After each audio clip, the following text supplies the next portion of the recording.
मैं कल भी सहसवान में था और सहसवान में मैंने यही कहा कि देश का जितना भी गवर्नेंस है, जितना भी सिस्टम है, उस सिस्टम को रिप्रेजेंट करने का, उसकी नुमाइंदगी करने का हर सिटीजन का हक है। शर्त यह है कि आप उसके काबिल बनी, और चूंकि वो जब जिम्मेदारियां मिलेंगी तो वो कॉम्पिटेंसी के जरिए मिलेगी। आप उसके लायक बने, अपने आप को काबिल बनाएं और उन इंस्टीट्यूशंस के पार्ट बने, देश का पार्ट बने, देश में अपना योगदान दें और देश का हर चीज पे, हर उस पे हर नागरिक का बराबर का हक है। मैं जावेद साहब से भी कहूँगा कि वो भी अपने चंद अल्फाज रखें। आदरणीय सनोवर सर, बाग सर, डॉक्टर योगेश सर और खानपाल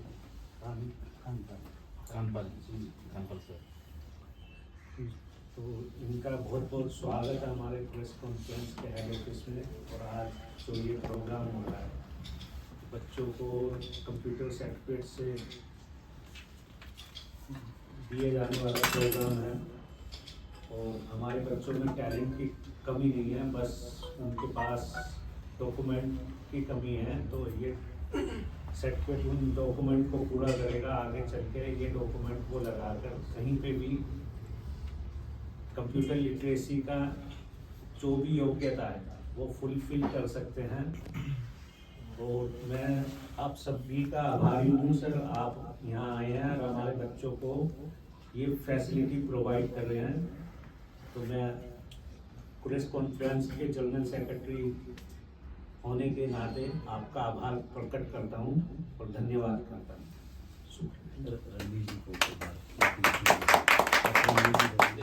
मैं रणवीर जी से गुजारिश करूंगा कि वो अपनी कुछ ख्याल रखें।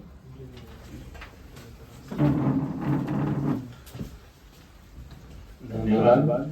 सबसे पहले तो प्रेस कॉन्फ्रेंस सभी टीम को धन्यवाद देता हूँ। और एक बहुत अच्छा लगा मुझे देखने में कि हमारे देश के भविष्य जात पात नीच ऊंच पार्टी से उठकर आगे चलने की कोशिश करते हैं। और हम उम्मीद करेंगे कि राजनीति तो होती रहती है, लेकिन एक गौर करेंगे कि क्योंकि थोड़ा समझने की कोशिश कर रहा हूँ मैं कि जो लोग राजनीति करते हैं ना, उनके सारे बच्चे विदेश में पढ़ते हैं। यहाँ कौन सा होता है? यहाँ आप लोग बैठे हैं, आपके फादर या तो दुकान करते होंगे या नौकरी करते होंगे, वो लोग कभी इस बीच में फंसते नहीं है। जो समझदार होते हैं वो आपको लगाने के लिए हिंदू मुस्लिम सिख ईसाई वगैरह वगैरह करके लड़ाई करवा देते हैं। लेकिन आप लोगों से निवेदन करेंगे, आप हमारे भविष्य हैं, देश के भविष्य हैं। अभी हमारे योगेश भाई ने कहा था कि कल इस बच्चे में बैठे हुए डॉक्टर मिलेंगे, इंजीनियर मिलेंगे, IPS मिलेंगे। ये सत्य है, 1000% सत्य है। अब इसको फॉलो करना हमारा काम है कि हम आतंकवादी बने या देशभक्त बने।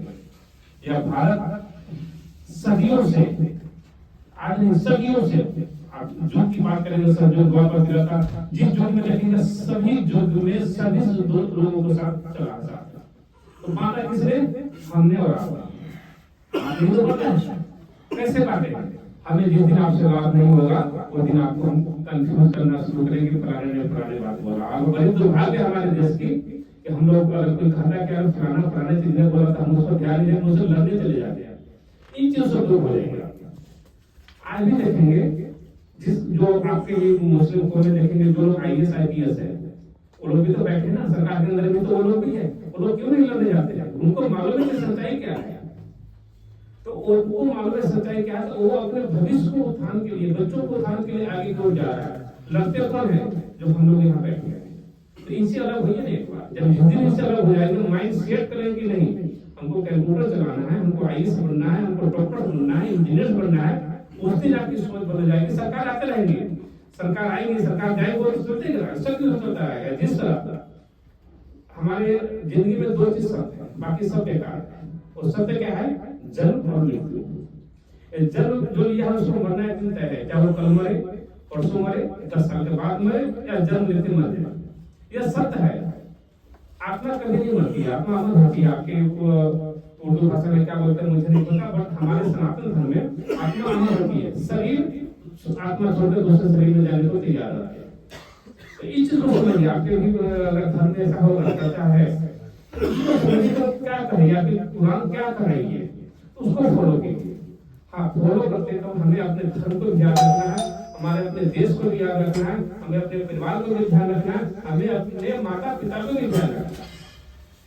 और जब अपने माता पिता अपने परिवार को देखेंगे तो आप इस पर ध्यान दीजिए मेरी बातों पर। अगर जिस दिन आप अपने माता पिता और अपने परिवार को देखेंगे, फिर आप वो देखेंगे हमको रिवॉल्वर चलाना, आप ये देखेंगे हमको कलम चलाना है, तो बस तय आप कीजिए कि आपको कलम चलाना है, हमारे समाज को बर्बाद करना है, आपको बर्बाद होना है, या अपने माता पिता के नाम रोशन करना है, वो तय करना हमारा काम। और हर गांव में हर परिवार में कुछ बेवकूफ होती है जो हमें आपको लड़ाने की काम करेगा, इसको लड़ने की आवश्यकता है। अब आगे चल की बात करते हैं। आप याद रखेंगे कि हमारे पास उम्र के लोग बैठे हैं, तो सबसे सीनियर भी बैठे होंगे। हम लोग पहले सरकारी स्कूल में पढ़े, उस समय जो टीचर हुआ करते थे वो हमारे माता पिता की जितना अधिकार तो उतना अधिकार होने लगते थे, इसीलिए आज हम लोग पीएचडी कर चुके हैं।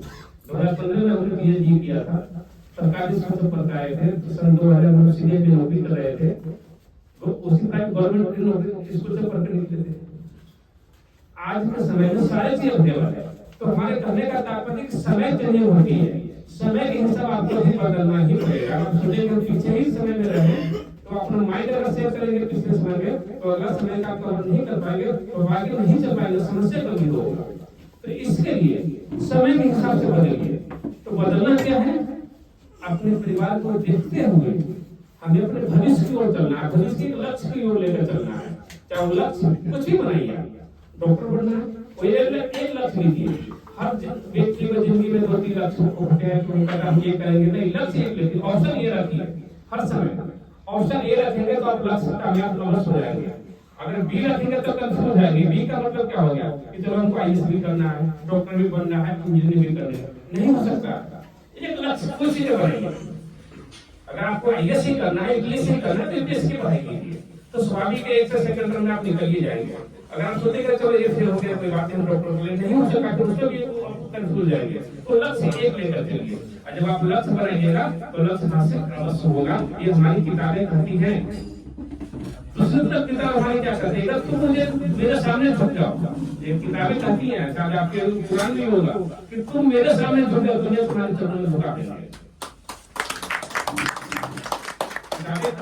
तुम मेरे सामने झुक जाओ, हम दुनिया तेरे चरणों में झुका देंगे। अगर तुम आज मेरे सामने नहीं झुकेगा, तुम पर दुनिया लोगों के चरणों में झुकेगा। अब ये तय करें आप। हम जब जाते हैं तो सब बच्चों की हिदायत करते हैं कि तय आप करें कि आप किताब के सामने झुकना चाहते हैं या किसी के चरणों में झुकना चाहते हैं। किताब के सामने झुकेंगे तो अवश्य कामयाब होंगे, किसी के चरणों में झुक कर कामयाब हो ही नहीं सकते, वो आपको आगे नकल क्रिमिनल ही बनाएगा। ये हर समय ध्यान रखिएगा। और अब यहाँ पर बैठे हमारे बहुत सारे दोस्त हैं, अभी जरा उससे एक चीज और आपको बड़ी अच्छी बात बताते हैं, जरा समझिएगा जो कहेंगे आपको। ये राह जहां तक जाएगी, राह जहां तक जाएगी, राहगीर वहां तक जाएगा। तुम दरिया से क्या पूछ रहे हो कि नीर कहां तक जाएगा। खींच धनुष की डोर, निशान साधे अपनी मंजिल का, बाकी बाद में देखेंगे कि तीर कहां तक जाएगा।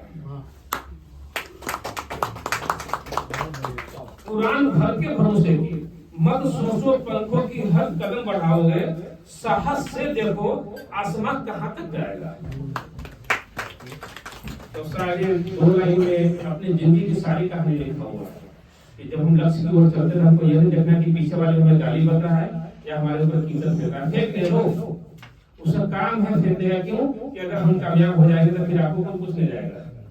दुनिया ऐसा ही है ना कि अगर आप कामयाब हो जाएंगे तो फिर हम आपके पीछे, आपको तो मुझे हाथी हाथी करना पड़ेगा। तो हमारा काम है आगे आगे वालों को गाली देने का, तो देने दो। अब आप माइंड सेट करें कि वो क्या करना है। मैंने भी कहा था समय के चेंजिंग के बारे में बता रहा था, तो मैंने कहा कि हम लोग गवर्नमेंट स्कूल में पढ़े हुए थे, सुबह से प्राइवेट स्कूल नहीं हुआ करता था। 1990 में हमने 10वीं किया था, 95 में 10वीं किया था, 2015 में पीएचडी कर लिया था। तो उस समय व्यवस्था नहीं थी। 1995 के बाद निजीकरण हुआ, निजीकरण होने के बाद प्राइवेट स्कूल आना शुरू हुआ। फिर भी हम लोग गवर्नमेंट स्कूल नहीं पढ़े, तो गवर्नमेंट स्कूल में पढ़ते हैं हम लोग सक्सेस हो सकते हैं। तो आज का समय में आपके पास सब चीज अवेलेबल है।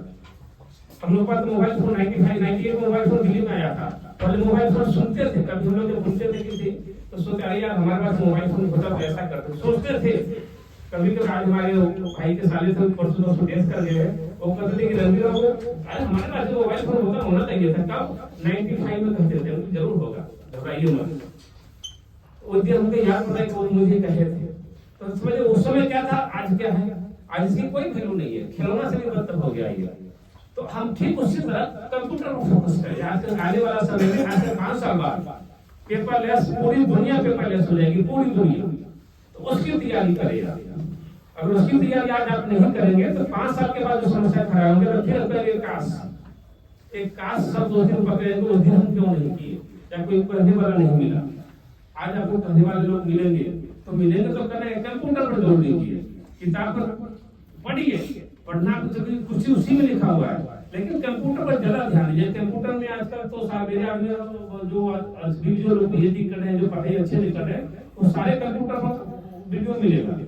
तो मोबाइल फोन पर बेकार के समय बिताने के बजाय आप उसे वीडियो देखे, सिर्फ एजुकेशन की कंप्यूटर की एक सारी जानकारी मिलेगा। तो उस पर अगर आप ध्यान देते हैं तो आने वाले जो 5 साल के जो आएगा उसकी तैयारी में आप बिल्कुल प्रिपेयर नहीं करेंगे, अन्यथा कोई काश वाली कहानी रहेगा। मैं इसी के साथ आप लोगों को धन्यवाद देते हैं। जो बच्चों को कंप्यूटर पर डिग्रियां मिलेंगी उनको भी मेरी तरफ से बहुत हार्दिक बधाई और शुभकामनाएं। धन्यवाद। बहुत बहुत शुक्रिया, और आपने बहुत कीमती अल्फाजों से सब लोगों को